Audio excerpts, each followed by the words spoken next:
আসসালামু আলাইকুম। আপনারা যারা আমাদের ভালোবেসে আমাদের গল্পগুলো নিয়মিত শুনেন, আপনারা যদি আমাদের সাথে যোগাযোগ করতে চান তাহলে অবশ্যই আমাদের ফেসবুক পেজে যুক্ত থাকতে হবে। আমাদের ফেসবুক পেজের নাম হৃদয়ের কথা, যেটি পেয়ে যাবেন আমাদের ভিডিও ডিসক্রিপশন বক্সে। এছাড়াও আমরা বিভিন্ন সময় নতুন নতুন গল্পগুলো ফেসবুক পেজে আগে আপলোড করে থাকি, তাই এখনই ভিডিও ডিসক্রিপশন থেকে দ্রুত ফেসবুক পেজটিতে লাইক দিয়ে দিন। ধন্যবাদ সবাইকে। আসার পর থেকে আনোয়ার সাহেব নিজের মেয়ে জামাইয়ের আপ্যায়নে কোনো ত্রুটি রাখেননি।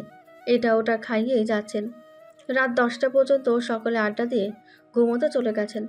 আড্ডায় সকলে মিলে ঠিক করেছে পরশু ঘুরতে যাবে, কিন্তু কোথায় যাবে এখনও ঠিক করেনি। কাল ঠিক করবে। আজ সবাই টায়ার্ড, তাই ঘুমাতে চলে গেছে। ঘড়িতে সময় রাত 12টার কাছাকাছি। মিনা বেগম, খুশি বেগম আর ইফতিয়া জেগে আছেন। মিনা বেগম বললেন, কি এমন কথা আফা, যার জন্য এত রাতে ফোন করে ডেকে আনলেন? আবার আপনার ভাইজানকেও বললে আসতে দিলেন না? ভাবি, আপনি সমুকে কষ্ট পেতে দেখতে চান? হ্যাঁ চাই আপা। এই মেয়ের জন্য আমার ছোট মেয়েটাকে কত কষ্ট পেতে হয়। আপনার ভাইজান সবসময় আমার মেয়েকে ওর সাথে তুলনা দেয় কেন?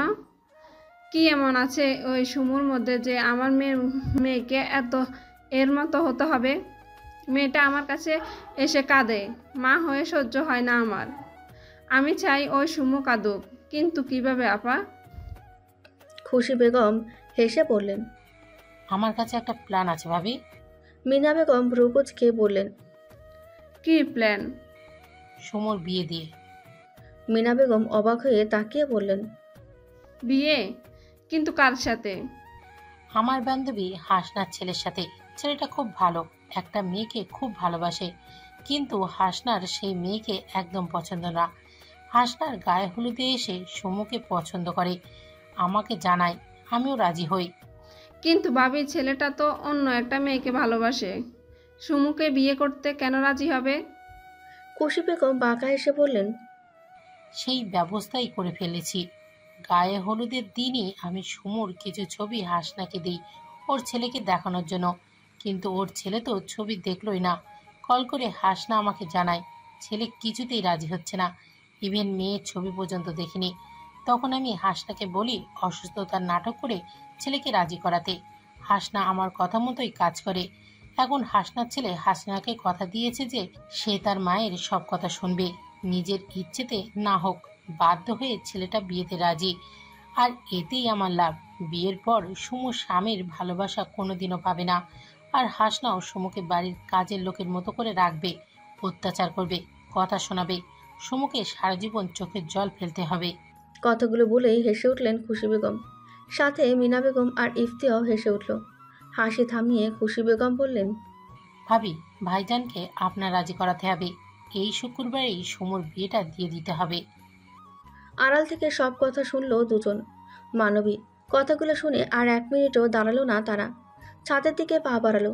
ছাদের এক কোণে 2 হাত পকেটে গুজে দাঁড়িয়ে আছে কালো হুডি পরিহিত একজন লোক।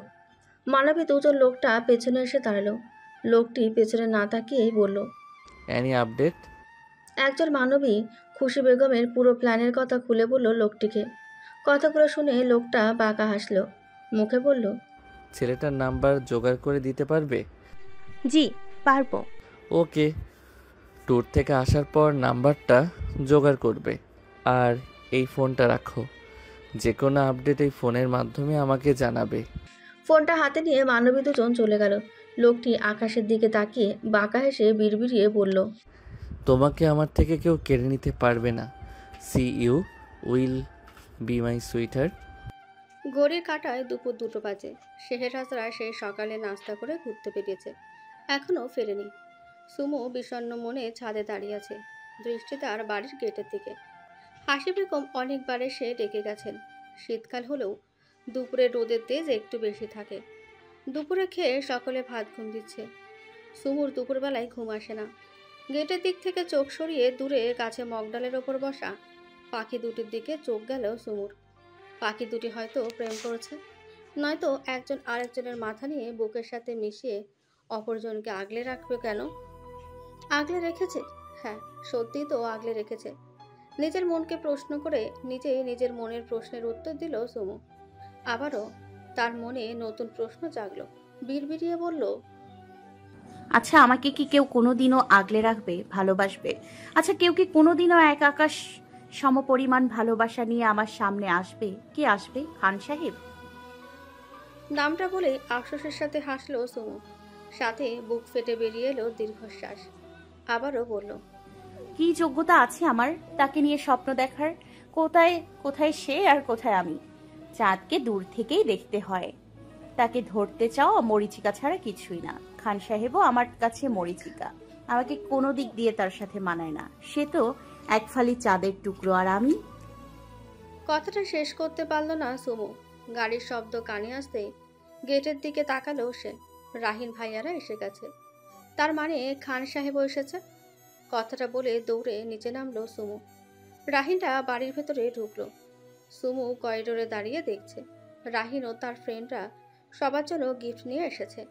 ড্রয়িং রুমে কেউ নেই, সকলে ঘুমাচ্ছে।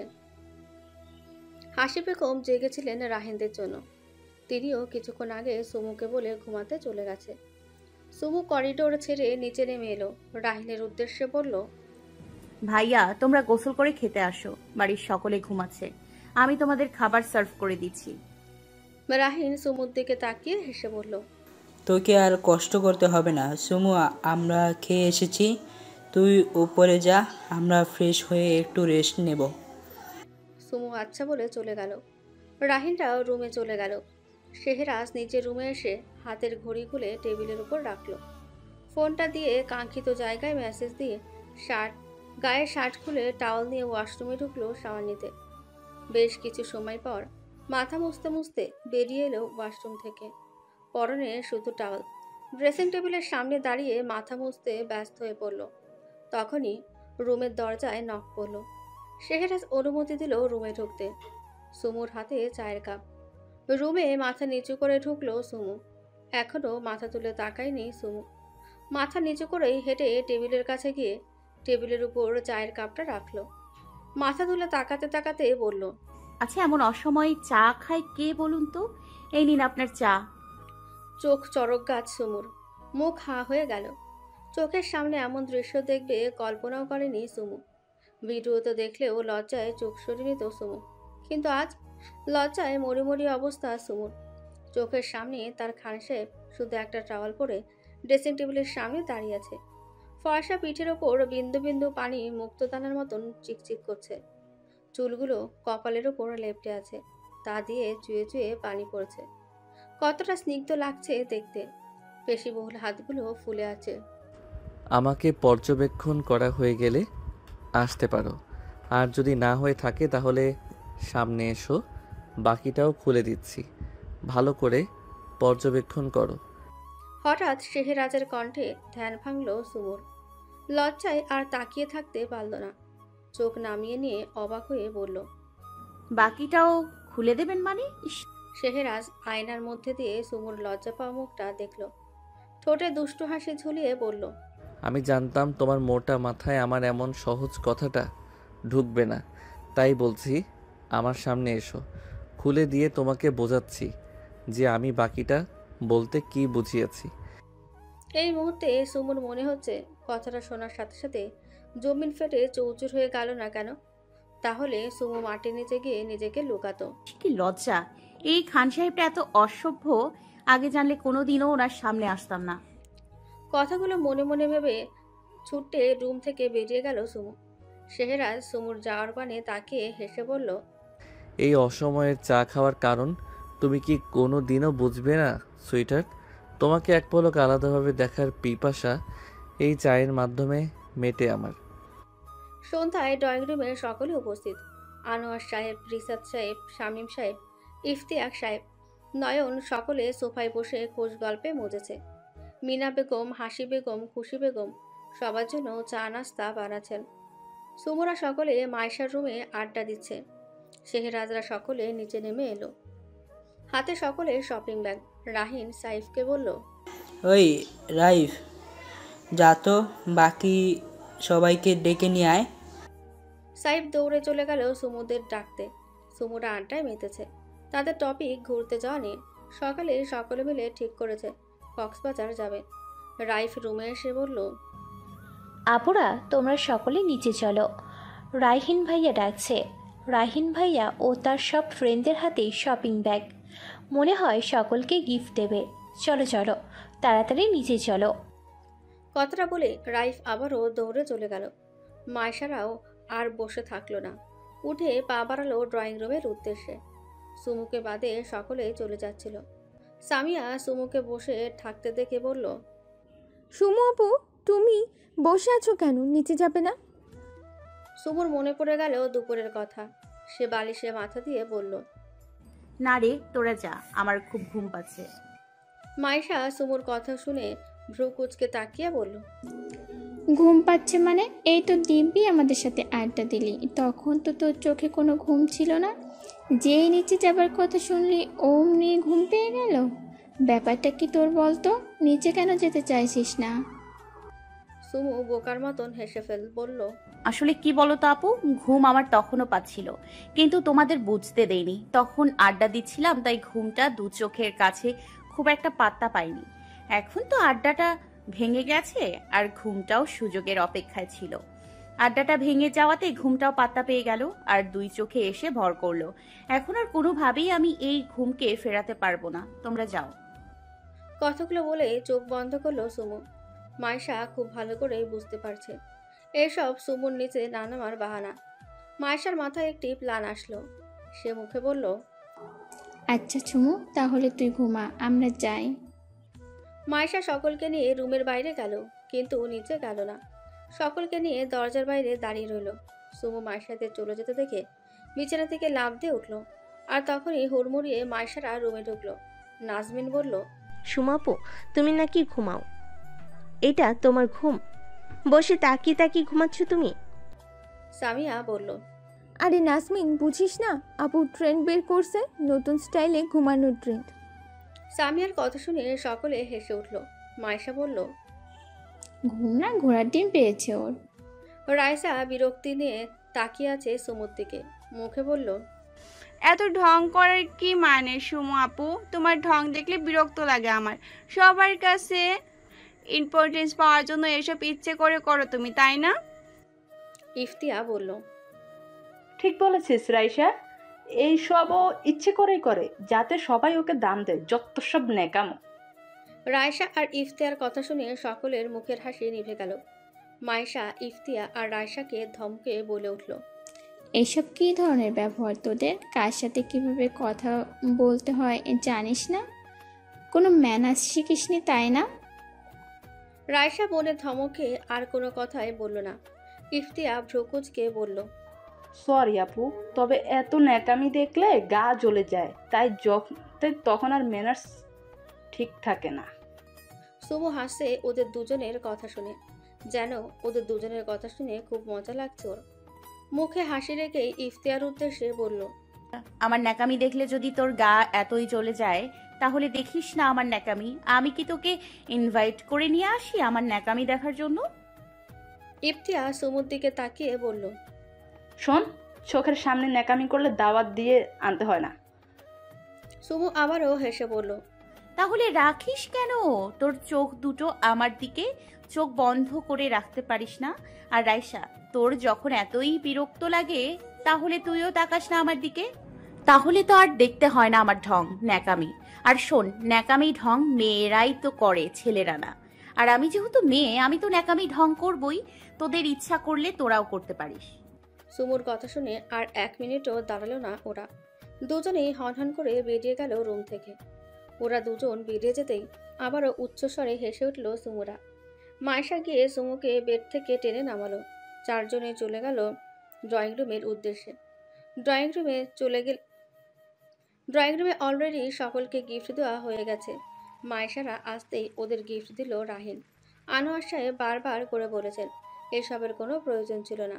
রাহিনের সব ফ্রেন্ডরা সকলের জন্য গিফট এনেছে।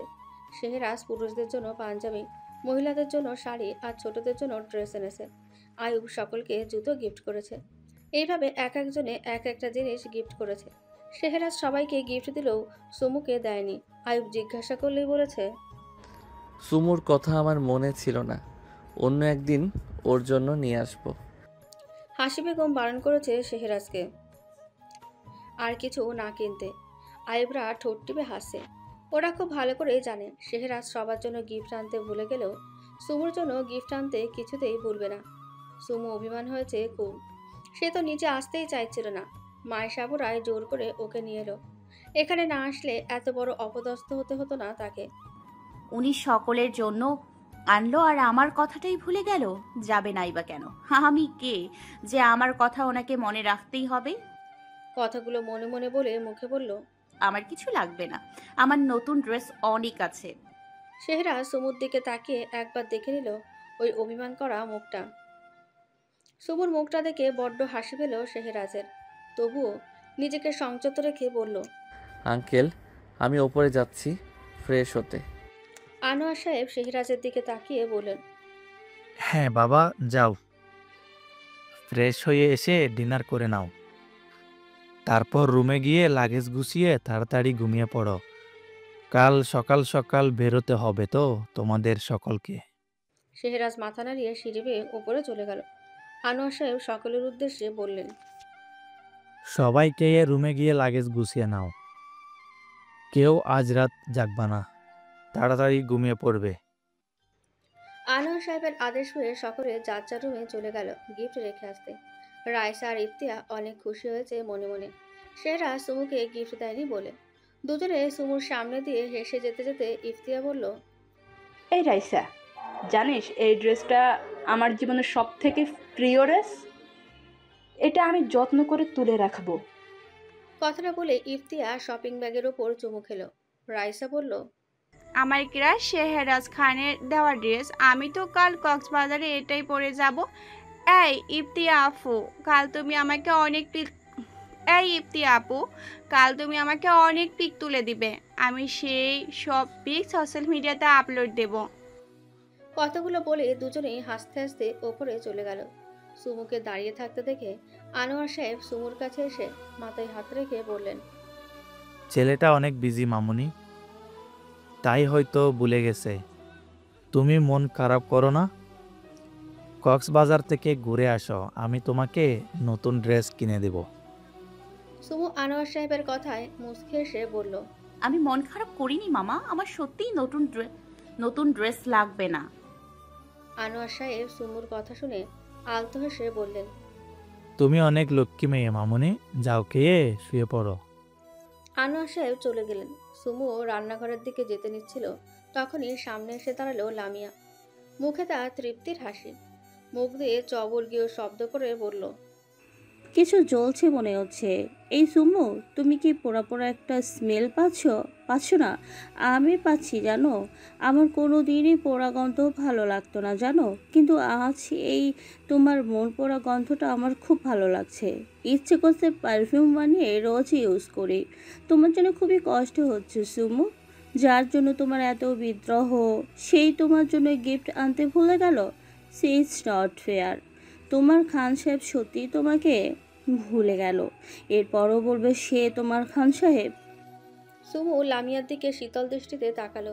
ঠোঁটে আলতো হাসি ঝুলিয়ে বলল, সুমুর ভালোবাসা এত সস্তা না যে সামান্য একটা গিফটের জন্য সেই ভালোবাসা শেষ হয়ে যাবে। যে সুমুর খান সাহেব ছিল আছে, সে সুমুর খান সাহেব ছিল আছে আর সারা জীবন থাকবে। লামিয়া মুহূর্তেই রেগে গেল। সুমুর দিকে চোখ রাঙিয়ে বলল, এরপরেও এত বড় কথা কোন মুখ দিয়ে বলো তুমি? এত বড় কথা বলার মুখ আছে তোমার? সুমুর আবারও হেসে বলল, যেই মুখ দিয়ে আগে বলতাম সেই মুখ দিয়েই বলছি। আর আমি মনে করি কিছু কিছু মানুষের সাথে কথা বলা, তর্ক করা, প্রতিযোগিতা করাটাও লজ্জার ব্যাপার। লামিয়ার দিকে আঙুল তাক করে আবারও বলল, যেমন তুমি। ইউ নো হোয়াট লামিয়া, মূর্খের সাথে তর্ক করাটা বোকামি। তাই আমি তোমার মতো মূর্খের সাথে তর্কে যেতে চাই না। কথাগুলো বলে চলে যাচ্ছিল সুমু। পেছন থেকে লামিয়া বলল, তুমি অনেক অহংকারী একটা মেয়ে সুমু। লামিয়ার কথাটায় সুমু দাঁড়িয়ে পড়ল। ঘুরে তাকালো লামিয়ার দিকে। ঠোঁটে হাসি রেখে বলল, শেহরাজ খানের মতো একটা মানুষকে ভালোবাসি। একটু অহংকারী না হলে চলবে বলো? খান সাহেবকে ভালোবাসাটাই আমার অহংকার। কথাগুলো বলে রান্নাঘরে চলে গেল সুমু। লামিয়া দাঁড়িয়ে রাগে ফুঁসছে। বিড়বিড়িয়ে বলল, তোমার এই অহংকার যদি আমি ভেঙে গুড়িয়ে দিতে না পারি তাহলে আমার নাম লামিয়া চৌধুরী না।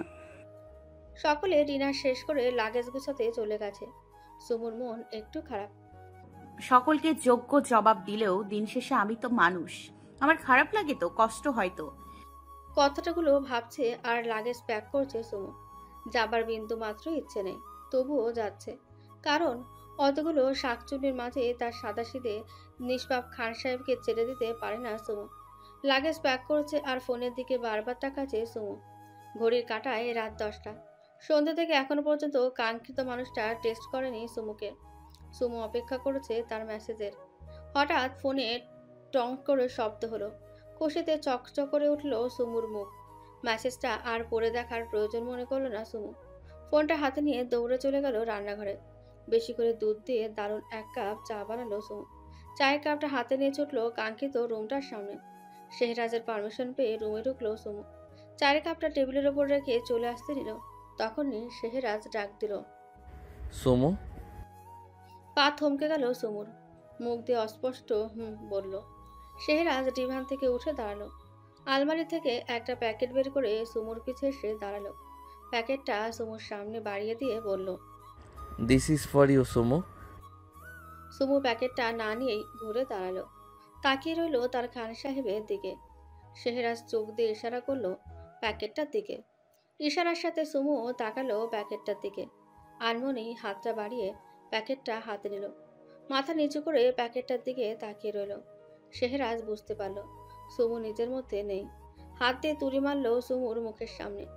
হুঁশ ফিরল সুমুর। একবার প্যাকেটটার দিকে তো একবার শেহরাজের দিকে তাকালো। শেহরাজ এখনো সুমুর দিকে তাকিয়ে আছে, অপেক্ষা করছে সুমুর প্রশ্নের। শেহরাজের অপেক্ষার সমাপ্তি ঘটিয়ে সুমু প্রশ্ন করলো, আপনি আমার জন্য গিফট এনেছেন, তাহলে তখন সবার সামনে কেন দেননি? শেহরাজ দুই হাত প্যান্টের পকেটে গুজে দাঁড়ালো। ঠোঁটে মৃদু হাসি ফুটিয়ে বলল, কারণ তুমি স্পেশাল। সুমু এমন উত্তরের আশা কল্পনাতেও করেনি। অবাক হয়ে তাকিয়ে রইল শেহরাজের দিকে।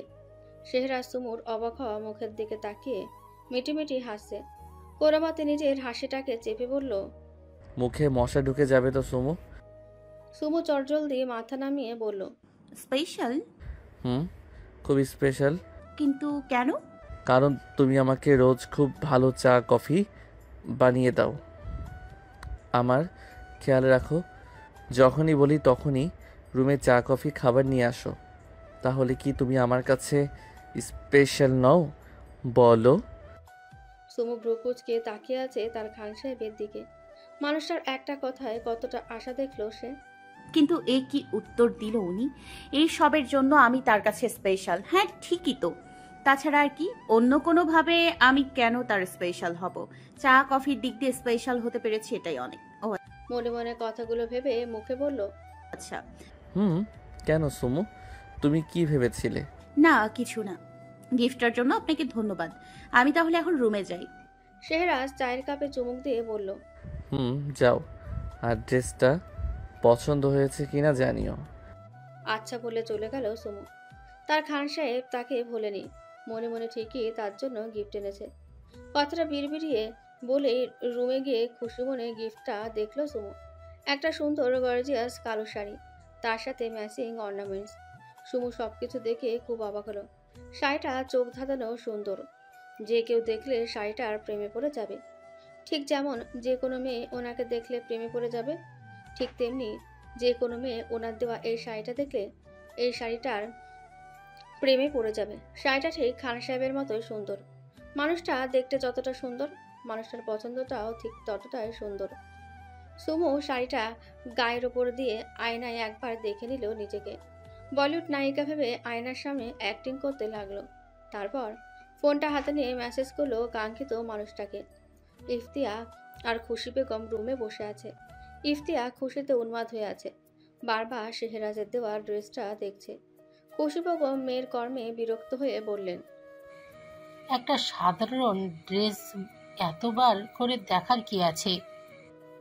ইফতিয়া আয়নাতে তাকিয়ে বলল, এটা সাধারণ ড্রেস না আম্মু, এটা আমার লাইফের সব থেকে প্রিয় ড্রেস।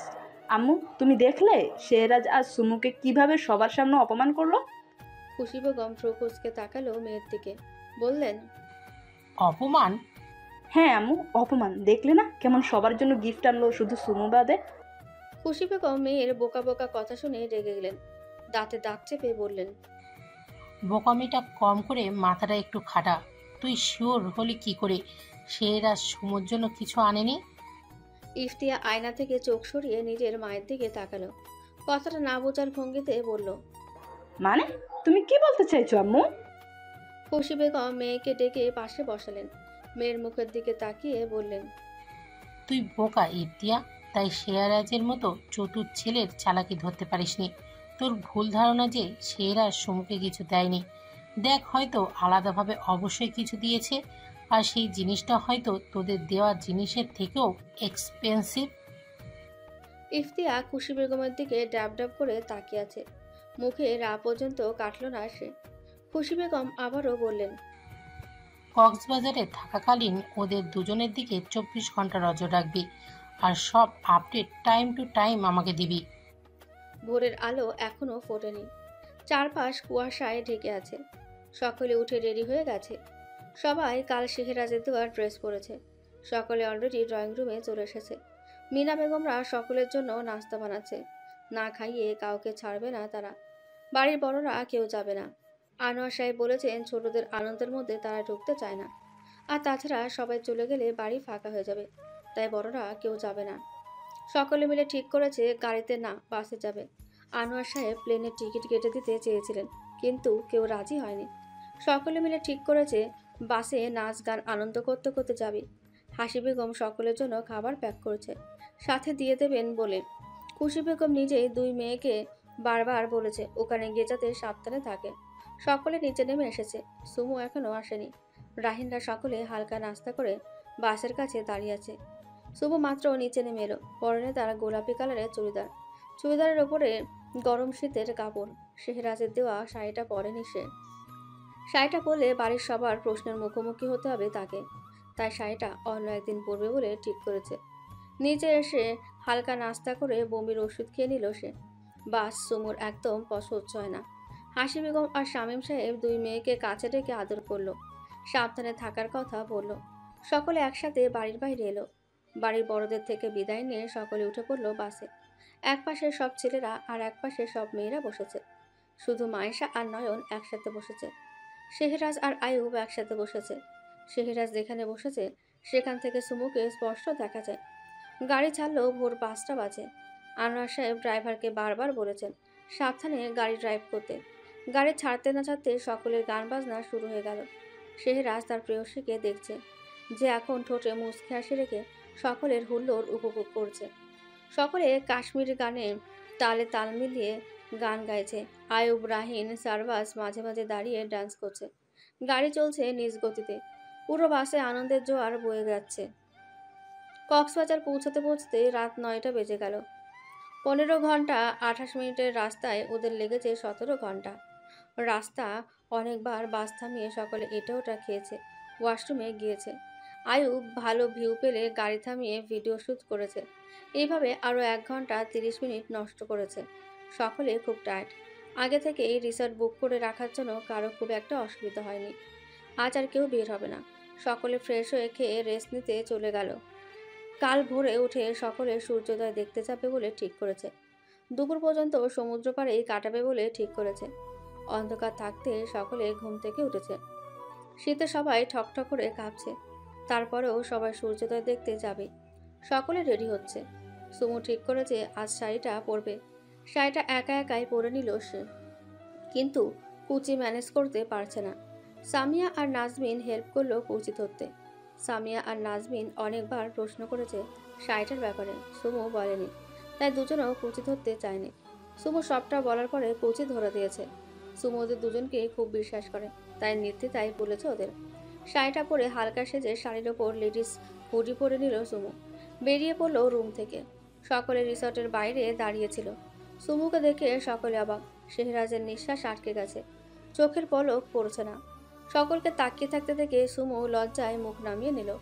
আয়ুব শেহরাজের কানের কাছে গিয়ে বলল, মেয়েরা হোটেলে ছেলেরা চলে যায়, তুই তো দেখছি জমে গেছিস। শেহরাজ বিরক্তির চোখে আয়ুবের দিকে তাকিয়ে বলল, গরমে জমে গেছে আয়ুবা। কথাটা বলে আবারও সুমুর দিকে তাকালো। আয়ুব ঠোঁট টিপে হেসে বলল,